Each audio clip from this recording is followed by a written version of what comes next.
Hello, everyone. Welcome to the Book Dialogue, one of our annual events held by the Economic Studies Division of Kajian Ekonomi dan Pembangunan Indonesia, or KANOPI, from the Faculty of Economics and Business, Universitas Indonesia.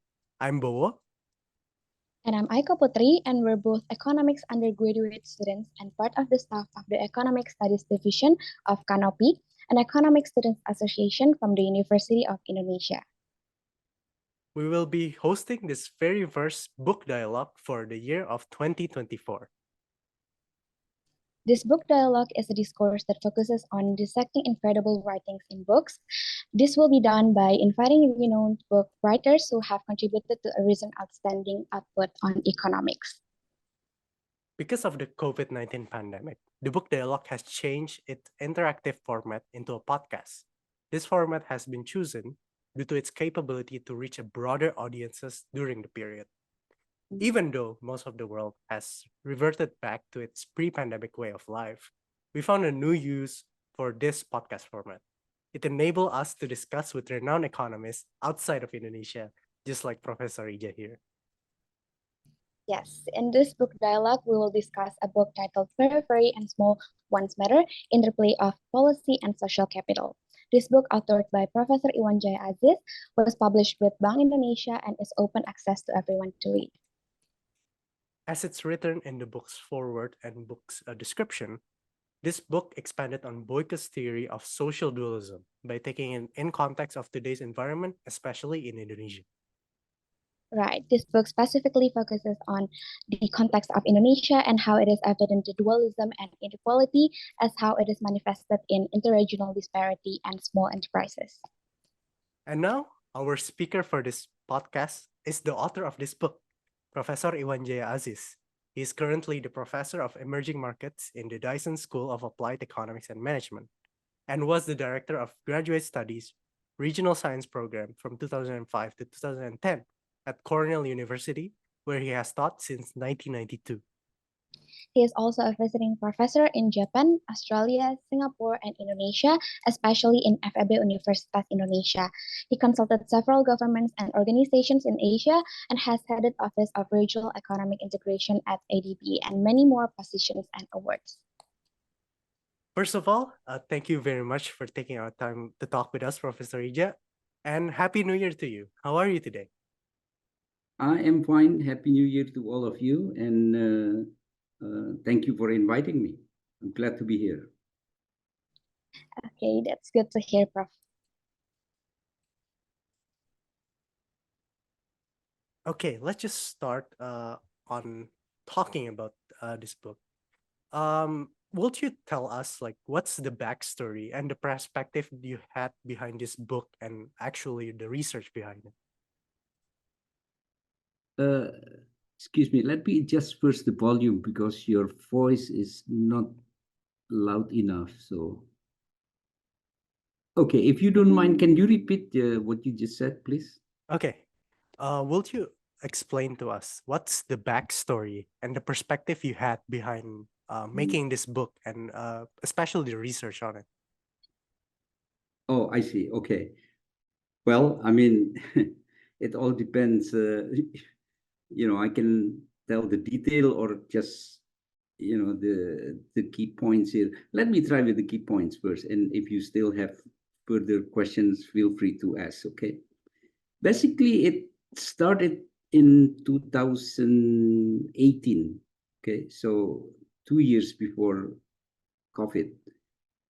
I was writing a book on regional economics, but the book was it's a textbook, so it's a theoretical book, not so much about the case of any particular country, and definitely not about Indonesia. And as usual, the process of writing book is always experiencing backlog and everything. And finally, I finished the book in around the fall semester in 2019. So I finished completely all the draft. Of course, it went into the printing processes. And only by January 2020, the book was out in the market. So that was the beginning here. And why this was important, because when I finished the book in early 2019, I happened to be in Jakarta, and I spoke with a couple of friends, colleagues, and so forth. And basically, they were asking, similar question. The book was theoretical, conceptual, but do you think the concept and the theory written in that book applicable in Indonesia? So that's basically, in different way, but basically that's what they were asking. And of course, my answer unanimously said, absolutely yes. And I remember just one day before I flew back to Ithaca, this was my last day in Jakarta. I was invited by leadership of Bank Indonesia. And as expected, they asked me the same question. And also I gave the same answer. Yes, of course we can do.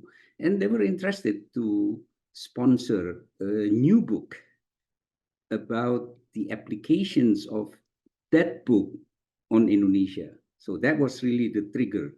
Okay. But then during the discussion with colleagues in Bank Indonesia, inevitably, when we talk about regional development in Indonesia, inevitably we talk about inequality. We're talking about dualism. In the case of Indonesia, is either between Java, Luar Java, or Eastern versus Western Indonesia, and so forth, right? So as the discussions proceeded, one of the persons mentioned that Bank Indonesia is also interested with the issue of inequality, in particular through the activities of SME, small medium enterprise. Actually, the more precise term is MSME, that's micro, small, medium enterprises. They even have a specific office within Bank Indonesia in charge of the MSME operation and so forth. So long story short, basically we agree that I'm going to write a book about dualism, which consists of two parts. One is dualism between regions, and the second is dualism between small and large firms, between MSME and non-MSME. So that was really the beginning. I mean, the sort of the background of why I wrote that book. And the process of writing started during the COVID, actually. I see. Wow, that's a very interesting process to go through, taking in the backstories and actually taking in like the context about the book you're writing. So exploring the intricate details of your book research journey in Indonesia, could you walk us through the meticulous process of selecting individuals to be surveyed? Like what criteria were considered, and how do you ensure a diverse and representative sample? Okay, but before I answer that specific question, let me backtrack a little bit and giving you the overall approach, because only after understanding the overall approach that I was taking, then I can connect with your questions here. Of course, I can answer your question directly, but for the interest of whoever listening to this conversation, I think it's better if I give the background in terms of the big approach first. So, I happen to believe that in any economic research or social science research for that matter, we have to start with what we observe. So it's really what is going on the ground. So in this case, what I observed was, as I said earlier, dualism. So there was a gap or inequality between regions in Indonesia, as well as a gap between MSME and non-MSME. So that is the first observation. And when I talk about observation, I cover both secondary data. So you can look at the data, and it was very obvious that there is inequality. Or you can also observe from the field survey or your visit, your talk with people and so forth, right? So that was the starting point. So you observe what a particular phenomena which might interest you. Okay. Now, the approach after I observed that, I intentionally took two different approaches. One is the history, because you know very well our country has a long history, you know, from the colonialism until the contemporary period and so on. So that was the first approach that I was trying to study, how history can explain this phenomena that I observe, right? Now, only the second part of the approach contains, you know, what you all study in the university, that is the models, theory, concept, and so forth. Okay. Now, as far as the history is concerned, that's where the first part of the book was sort of discussing, and that is, we, Indonesia and India, by the way, had a long history of studies on social dualism. And in the case of Indonesia, it was a Dutch person, a lawyer cum economist, actually. The name is Buke. And it was his writing that led to many social scientists, and not only in Indonesia, social scientists around the world, got interested into the concept of social dualism. And because Buke was a Dutch person and he was stationed in Indonesia, he used a lot of example in his book, the cases in Indonesia. Okay, so anyway, I can see immediately the link between what happened that Buke observed in Indonesia at that time. This was during the Dutch colonial period, and the current situation. Because, you know, if you're talking about phenomena as serious as inequality, you cannot flip that phenomena in a day or in a year, or, you know, it's a really long process. Okay, and that's why I believe so much that history matters in this case. So that was the first part. Now, the second part is the theoretical part, and this may be the one that many students are more interested in. So basically, if you go back to the book that I wrote, remember I mentioned about the regional economics book that I wrote in 2018, 2019. Essentially, the message of that book is that unlike conventional economics, in regional economics, there is a phenomena that you cannot escape from. And that phenomena is called the centripetal and centrifugal. So the question is, which one is bigger? Which forces is stronger, the centripetal or the centrifugal? Now, that interaction between those two forces leads to a phenomena that many regional economies are familiar with, and that is the phenomena of agglomeration. Why this is important? Because this is almost like a natural phenomena in any development process, in any country. There is always this phenomena of agglomeration, which is basically a phenomenon where activities tend to agglomerate or concentrate in one particular location.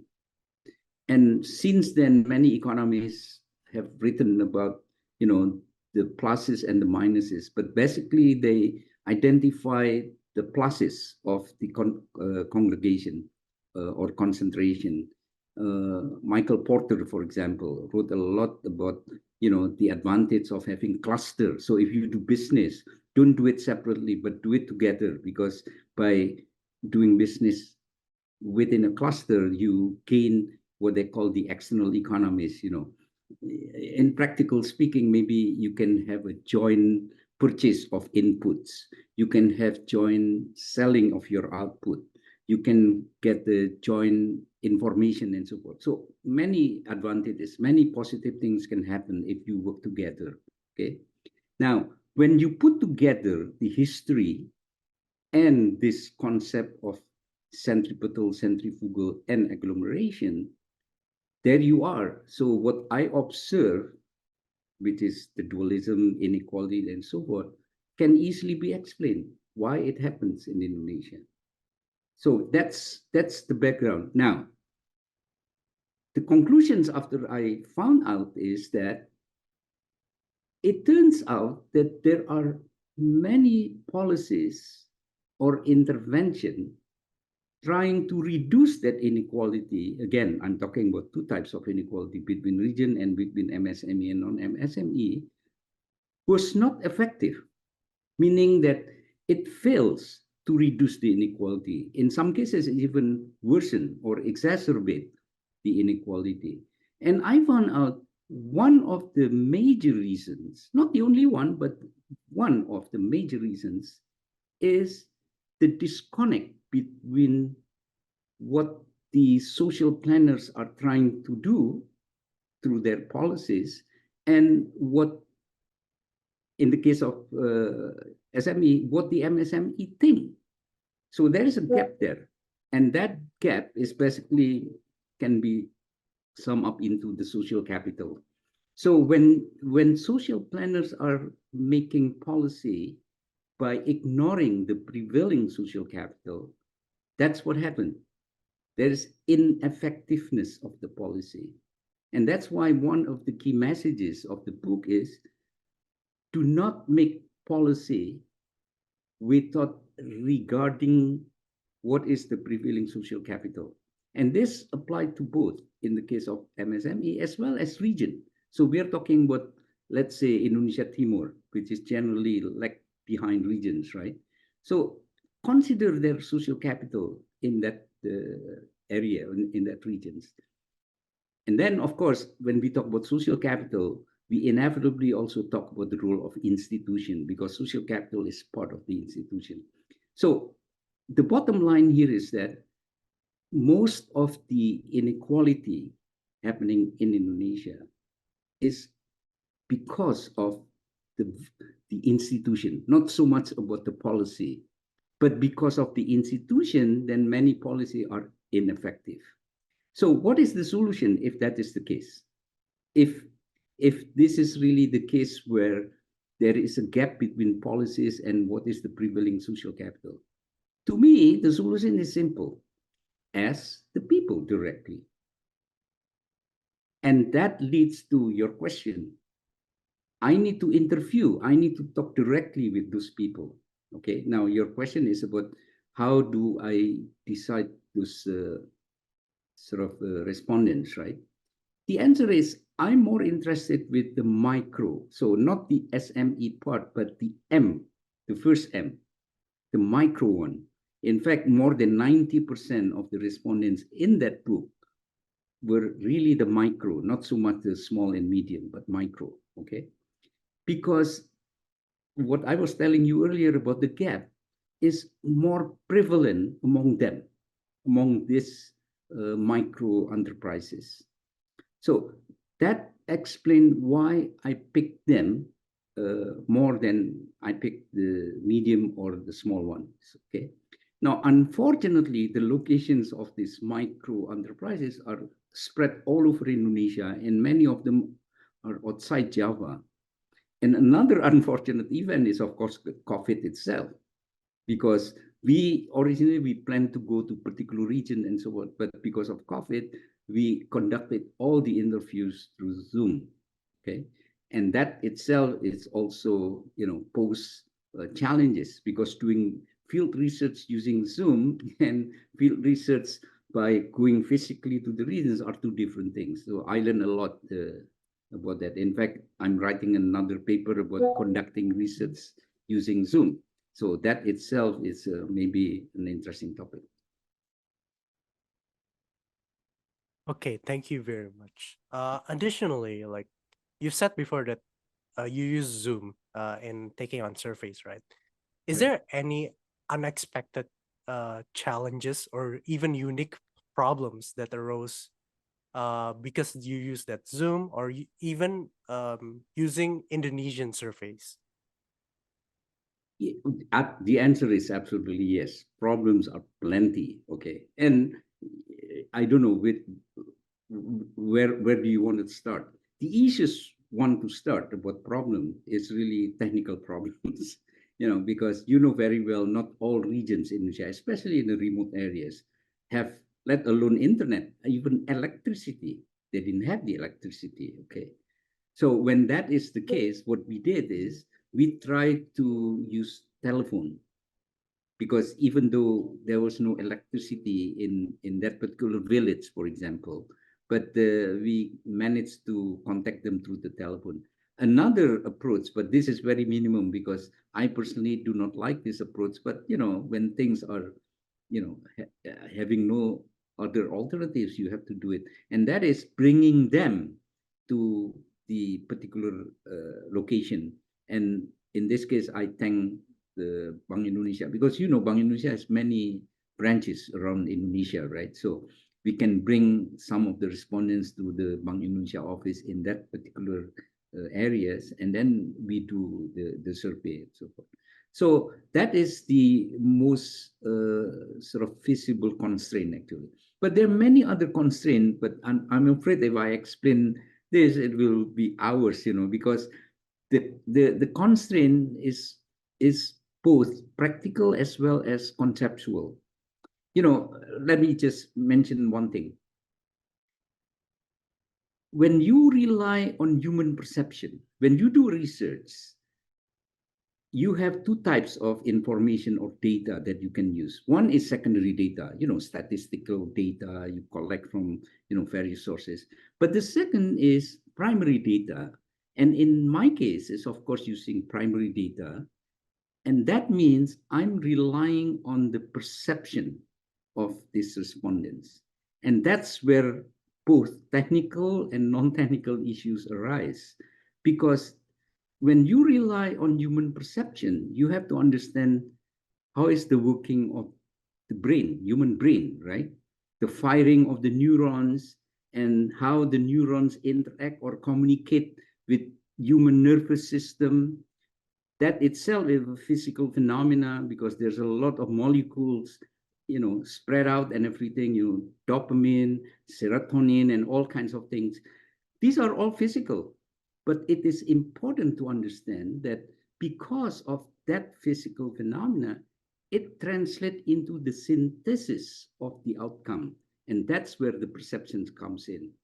So when you see a certain event, let's say you see an accident in front of your house. Of course, you don't realize it, but your brain is working here, okay? So two of you saw the same phenomena, but two of you may have different kind of a perception.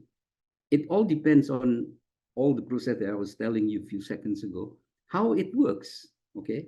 So Bowo may perceive differently than Aiko, even though we are talking about the same phenomena. So those are the things that we need to take into account when we design the survey. And this is the reasons why, unlike most of field survey, as far as I know, ours is the one that even when we compose the questionnaire, we ask them directly. You see what I mean? Because usually researchers design a questionnaire and then they go to the field, right? Now, the reason I try to avoid that is because sometimes when you raise the question, of course, the question is based on what you think is the problems, right? You design or you compose question because you think there's a problem there. But that is the problem, because what you think is a problem for them may not be the problem for them. So even when you design the question, it's desirable if you talk to them and talk to the people that you're trying to help here. So that's what we did, basically. And that's why there are two stages of the research. One is asking them about the problem, based upon which we design the questionnaire. And then the second part is filling in the questionnaire itself. Okay, great, Professor. That was really nice knowing your research process on this, because for me as a second year student, it's hard to know insights about how can we do a real research to write this kind of book. So about the research background and then the challenges that you faced, it was really interesting for me. So we already talked about the research process, the research background and the challenges. Now we will move on to the content of the book itself. So In this book, you particularly talk about incorporating ground case base, especially of MSMEs influenced by local customs, shedding light on the intricate workings of institutional arrangements and social capital. So, could you delve into one of the cases, providing a detailed narrative of how local customs played a pivotal role in shaping the strategies and outcomes of a specific MSME? Okay, wow, that's a very loaded question. Now, basically, as I said earlier, the main message of the book is that you know if you make a policy, please do consider the prevailing social capital, because sometimes the policy is made based on what you assume or what you believe is the problems. Okay, but it may not be the case. That's point number one. Point number two, even if you have already the right set of problems, let's say you have three different problems, okay, which of those three are really the most important or the most challenging from the MSME point of view or from the backward regions point of view, okay? That is really the focus of our survey. First of all, trying to understand what are the real problems. Number two is, among those real problems, which are the most prioritized, which are the most challenging, most serious, and so forth. So essentially, that's the way I was. There's a lot of technical things, but what I'm saying here is that that's basically our approach here. And that involves a lot of psychological as well as, sociological kind of issues, which I mentioned earlier. So because of that, then we are able to capture the, for the lack of better term, let me use the mental bandwidth. It's like in a radio, you have a AM bandwidth, you have FM bandwidth. So we're talking about the mental bandwidth of those people, okay? Because many cases shows the mental bandwidth of people whom you are trying to help is different than your mental bandwidth. And that is a very problematic. That explains why so many efforts trying to help those people do not work, because they are working in two different bandwidth. So by asking that kind of questions, our hope is able to, maybe the word penetrate is too strong, but able to enter the mind of those MSME. And only after that we can come up with, whatever solution and so forth. So that's basically the way we did. Now, you're asking what particular examples. Well, let's take an example of customary law. Indonesia is a country, I think only few countries in the world that has so many customary law. Why? Because we have so many tribes. We have a long history of those tribes and so forth, right? And you know better than I do, in practice, even until today, there are so many development problems arising in many different regions because of the conflict between customary law and state law. Okay. The best example is about land. Many of the communities in Indonesia had already possessed land based on the customary law.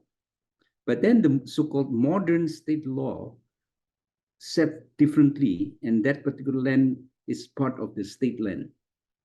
Now, it sounds like just easy setting about the conflict, but the implication can be super serious. Because if you are doing a business, let's say mining business or plantation business, and you hold the right because you already, met all the requirements, the procedures, and so forth, that right may not be compatible or in line with the customary law. So when that occurs, when the incompatibility occurs, that's where you have a conflict. So we found in some cases like that, because you're asking about examples, right? Especially in Kalimantan. Now, there are some good news though. in some regions, the local government realize about this risk of a conflict. So what they do is they try to integrate the state law with the customary law. And in the book, I give an example in Rejang Lebong, in Bengkulu. So the local government trying to integrate and accommodate some points from the customary law so that they can avoid conflicts. Okay. So there are some regions that already integrate the customary law and the local law. Now, what is all this relation with the MSME operation? Well, you know very well, many of the MSME relies on land, outside, especially outside Java, okay? So because of that, if there is a land conflict, it directly affects the MSME operation. So that is just one example, but there are many other examples. I think it's in chapter 6, if I'm not mistaken, or chapter 5, I forgot. I give a couple of practical examples. And those examples is simply to confirm what we found from the survey. So there are two parts here. One part is the results of the survey itself, which I explained earlier. But, you know, even though it's based on the perception, sometimes you want to make sure that this is really corroborated by what's happening on the ground. And that's where chapter 5 comes in, looking at examples that corroborate the results of the survey.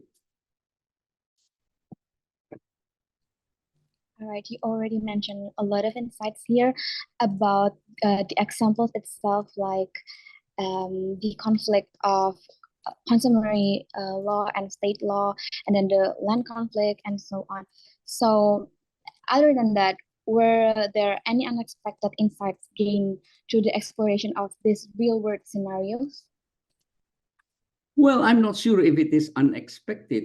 Maybe it's unexpected for some people, okay? But honestly, I already felt, I didn't want to say I already predicted. I cannot predict, okay? But I was not too surprised, basically. One example is that it turns out that many cases, not all, but many cases surrounding the problems faced by MSME, they have their own solution. So maybe for some people, it is surprising. Whereas in some cases, the social planners always think if there's a problem, let's help them with money. So these are example of the, disconnect. Okay, they know they have a problems, and actually they have their solution. The problem is they do not have the infrastructure to solve that, to implement that solution. That's where the example of policies or intervention should be coming in. So in other words, the social planners should have to facilitate what the MSME already know, actually. And there are many examples that we found. These are the cases of many of the MSME as well as backward region, because don't forget, the book is about two things, about MSME and region, okay? So that's a clear example. Now, so far you haven't raised any things about regional inequality, but it's okay if you're not interested with that. But there are also many examples showing how the inequality is not only between MSME and non-MSME, but also between the region, especially Eastern and Western Indonesia. Okay, Prof, that was an interesting intake. But actually, I have a personal curiosity about this. Like you mentioned before about the gap between the secondary data and the primary data. Like when we just look at the data and statistics, we based on that data, we cannot predict what the society itself really feel about the region itself. So there's an influence of perception and so on. And Indonesia, the Gini coefficient of Indonesia now is lowering, actually, like 0.3 now. I think, but do you think it is really captured the inequality situation in Indonesia? Like, is it getting better? Is it more equal now based on the data? Well, the short answer is no. Okay, but there are more nuance behind all these answers actually. And by the way, I'm writing another book with not writing because I finished already the book, but it's still in the printing now. And in that new book, I specifically discuss about that your questions here. Let me just give you one example here, okay? Because you're asking about the trend, right? Whether it's improving or not. Let me give you one example. Most of the research on regional development in Indonesia use what they call the regional gross domestic product, right? RGDP, okay? Which is the regional part of the GDP, okay? The national level is GDP, but the regional level is called RGDP or GDP or whatever you call it, okay? Now, if you measure per capita of RGDP trend, okay, let's say from 1980, okay, it's declining, the index. So the index of inequality declining. So that means an improvement, right? But if you measure what I consider better measure, okay, not the best, but better, is per capita consumption, okay? Again, if you look at the trend from 1980 until now, it's worsening. Okay. Now, why to me consumption is better than RGDP? Well, RGDP by definition capture any production activities taking place in the region. It doesn't matter whether that production is owned by people outside the region or even foreigners. Let's say there's an FDI, foreign direct investment, operating in region A. The moment that operation started, immediately the RGDP of that region increased. But does it mean that the welfare of the people in that region improved? No. So what is then the alternative measure for the actual improvement or worsening of the welfare of local people? Consumption. Because the way consumption data was collected is by survey. So they're asking the local people about their consumption, and it's worsening. So I'm sorry, to answer to that seemingly simple question is basically more complicated because it touches the issue of the concept of data, the concept of survey, and so forth. So that's the short answer, but you know, more nuanced than that. All right, that was clear for me. Like we have to consider other measure as well. Thank you, Prof. Well, let me add one more thing. And this, to me, well, to me, it's a bit surprising, but maybe for many other people, it's not too surprising. To me, what is surprising is that when I say what I'm going to say in a few seconds, surprise many people in Indonesia. So I'm surprised that they're surprised. Okay. And what I'm referring to is the fact, the data indicating the interregional inequality between countries. Now, of course, you cannot compare Indonesia with Singapore or Indonesia with Malaysia. It's, you know, it has to be comparable size, right? Like Indonesia versus China, Indonesia versus India, or Mexico or Brazil, okay? So when you collected the data of the regional inequality among those comparable countries, guess what Indonesia position? We are the worst. So, I mean, because I often go to the region, I did study on the regional development, and so I was not surprised. But when I presented the data here, by the way, the data comes from the OECD data. So when I presented data, they were surprised, and that makes me surprised. So I was surprised that they were surprised. Okay, Prof. I am actually surprised too because like I think the Gini coefficient of Indonesia is pretty low, but when we compare to other country, it is actually the worst. Well, no, but let's clarify this because you're talking about Gini coefficient. That is the distribution among people. I'm talking about regional. So the inequality between regions. Okay. So All right. there are two different things here. Okay. All right. That was very clear. Thank you, Prof. Okay, moving on. I think we will start to actually talk about the social and regional disparities, especially in Indonesia, right? We want to ask a bit on this, like politicians sometimes say one of the big points of politicians in Indonesia, especially, is about regional equality, right?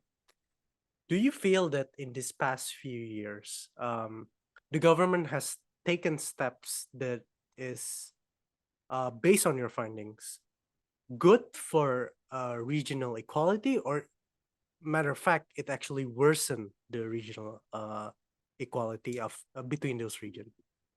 What did you find? Well, I mean, the honest answer is I don't know because I'm not in the government, but I believe that Indonesian government are very serious trying to reduce this inequality. And again, I'm not only talking about inequality between regions, but also inequality between MSME and non-MSME.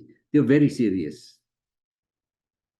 Maybe the problem is that they undermine the role of the social capital, which is the main message of the book, right? So the book is simply trying to highlight how important is this social capital. Why? Because if you issue policies compatible with the prevailing social capital, the probability of that policy to be effective is very high. And given my presumption that Indonesian government are very serious trying to reduce the inequality, that will be wonderful, the outcome, if they do that. So that is my personal opinion. And if I'm right, I don't want to claim that I'm 100% right because this is just my personal opinion. But if this hypothesis is right, that is hypothesis about the importance of social capital, I'm optimistic that things can improve. Now, of course, with the hope that the social planners will consider the prevailing social capital because Indonesia is very unique. It's very heterogeneous, not only in terms of culture, history, but also in terms of geographical configuration. We are the world's largest archipelago. So it is mind-boggling for me if policies issued by social planners do not consider that heterogeneity. As simple as that, basically. Okay, that is actually a very interesting opinion from you, especially when Indonesian government, I feel like we feel that have taken much better steps in taking into account interregional disparity. Like you said before, you're actually surprised in mentioning that, oh, actually Indonesia has a worse interregional disparity when compared to countries that are comparable to us. What are other findings that are similar to this, or maybe people unexpected about interregional disparities? Like, can you go into more details on that? Okay, well, let's talk about one concept. Unfortunately, the concept it's a little bit, uh, it's not theoretical, but it's a little bit complex. But let me try to explain it in a sort of a layman term here, okay? Imagine you have two regions, A and B, okay? Region A is developed region, region B is less developed region. Now, if you are social planner and you are seriously trying to reduce the inequality, where are you going to invest more? Of course, the answer, you don't need to be an economist. The answer is, of course, you invest more in region B, right? But that is the problem, because there is no guarantee if you invest more in region B, give sometimes, I don't know, a couple of years, things will improve. Why? Because the interaction between A and B is neglected in that kind of a simplistic policy. So the interregional interaction, which according to regional economists can be measured by what they call interregional multipliers. So this is where I apologize for being too technical terms here. But essentially, it's the interconnection. Let me give you one very simple example. Suppose you give money to regions, the poor region. Now, what happened is that people in that poor regions increase their income, right? Now, what do they use and where do they spend that income for? They buy stuff which is produced in region A. So the more they buy that stuff, the more region A improve. So that is, I cannot think of a simpler example than that, okay? But honestly, the truth is it's much more complex, because there's an, direct, indirect multiplier, induced, non-induced multiplier. So it's all technical, but basically that's it. So if, for example, the less developed regions, you put a lot of investment infrastructure there, but the kind of infrastructure, and this is very important, it's not so much infrastructure or no infrastructure, but what kind of infrastructure? If the kind of infrastructure you invest in the less developed region was in such that it will generate even more demand for goods produced in region A, then what you have is a worsening condition. So that is just one example. Now, there's another example which is related to, again, the role of social capital. And the best example, and classical example actually used by many regional economists, is Italy.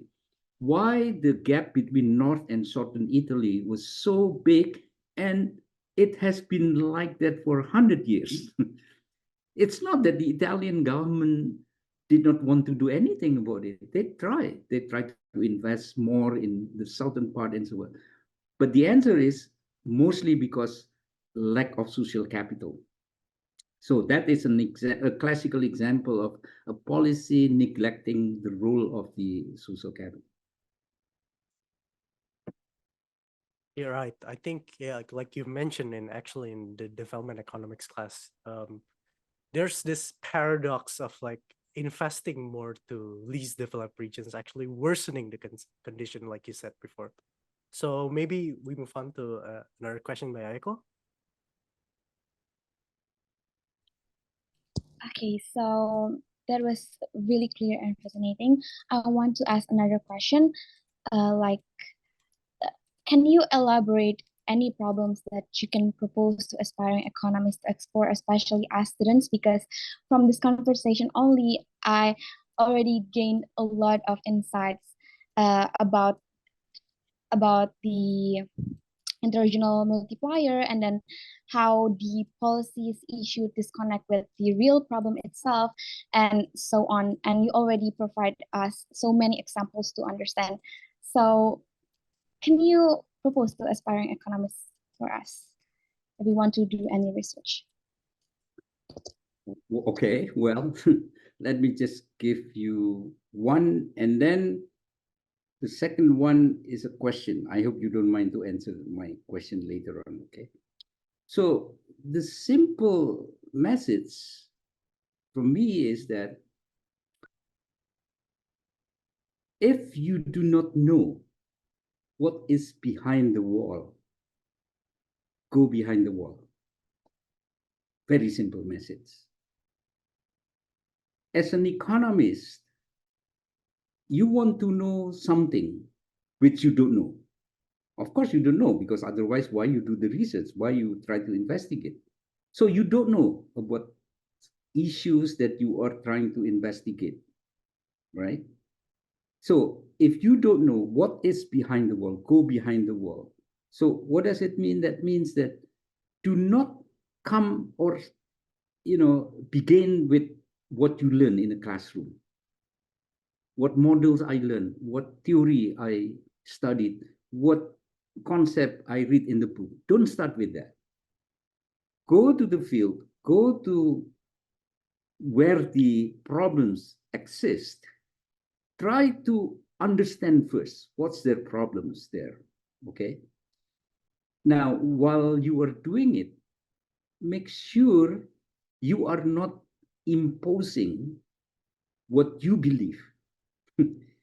Because when you're talking about problems, that means something that those community are feeling and experiencing, not you.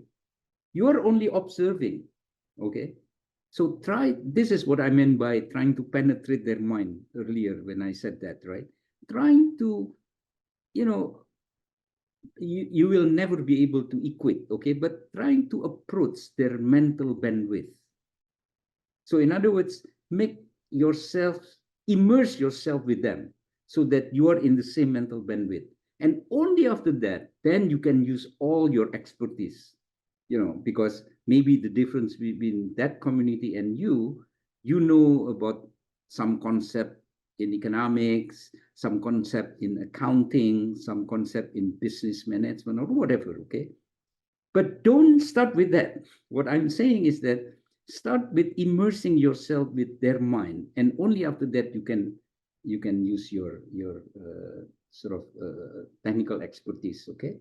Now, the second one is a question actually I'm having to you, and I've been trying to find the answers to this. Let me start with the simple questions here. Imagine, Bowo and Aiko, what happened if, for example, any higher education, okay, remove any social science? So forget what economics, so all are focusing on physical science, artificial intelligence, computer science, physics, medical science, and so forth. I'm trying to understand how, this is just hypothetical, of course, right? What happened? Is the world getting better? Because nowadays, you know very well, right? Everybody talk about, oh, there's a mismatch between what the higher education produce and what the business require and everything, right? Because nowadays is everything artificial intelligence, big data, computer, robotic, and so on. So, okay, if that is really their concern, imagine if all universities are focusing only on that. Forget about economics. Let's not talk about other social science because let's just talk about economics here. So scrap all the economics. Okay, for me, I don't think that will work because like the physical science is, I think, only talk about the exact thing. But in the real world and real life, there's a lot of uncertainty. And I think social science deal with it, like the uncertainty, rather than just like the data. I don't know if didn't make any sense. Maybe, well, can you add another opinion? I think especially when we're talking about removing economy from like higher education, the main thing about the economy is how we interact with scarcity, right? That's the basic concept about economy. And when we're talking about the disconnect between social and real sciences, like maths and sciences, yeah, you can have engineering. We can study engineering for all. But how can we make sure that those things that are produced by engineers actually be used in real life? How can architects make sure that a lot of their designs is actually plausible in real lives? I think that's what the main thing about removing social science is not about how I strongly believe that social science is, especially economy, is how we perceive real world example by using concepts. While natural sciences, we explain things in real world by using calculations and so on to make sense to our logic. Maybe it doesn't really make sense when I'm putting it into sentences, but it's something that's something social sciences need natural sciences to explain things and vice versa. I think that's what the basic gist of things.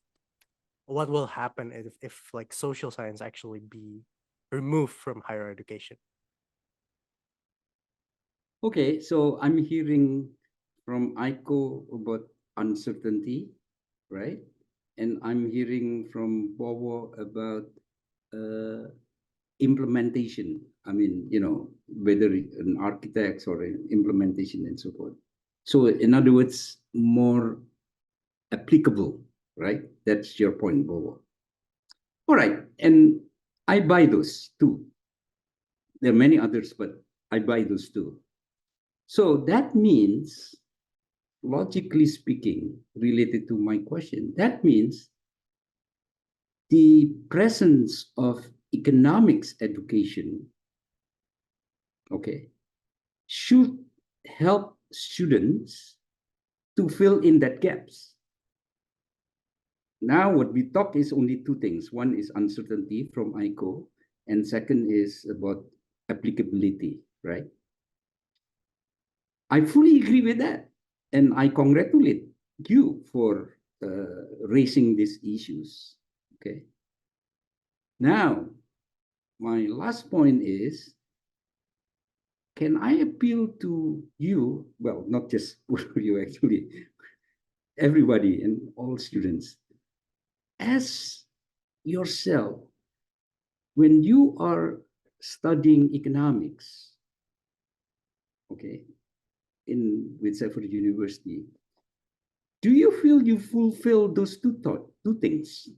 Do you feel that the teachers help you to remove the uncertainty, to please Aiko, or to make things more applicable?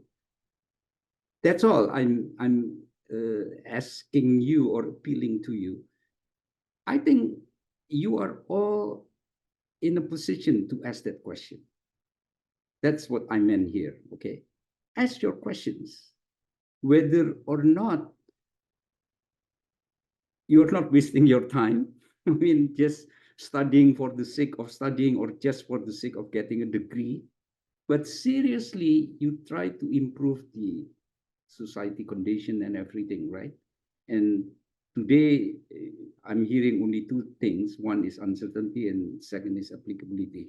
So do you really feel that your study in the university remove that uncertainty and making you able to make things applicable? Okay.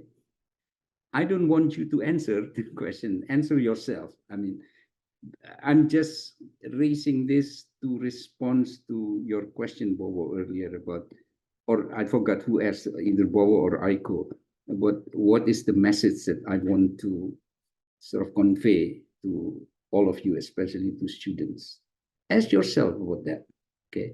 Because ideally, the answer should be yes.